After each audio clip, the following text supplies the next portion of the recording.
how to replace a signal light of the BMW X5 with an upgrade LED. As you can see, this is the original one. Then I'll show you how to remove this one here. Slide it off in the left side and then take it off in the other side. Yep.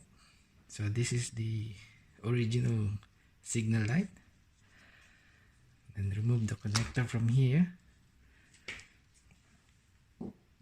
And then using this upgrade LED light, which I bought from online. I'll show you how this one lights.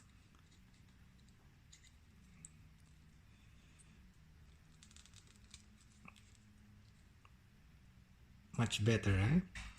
Then put him back again.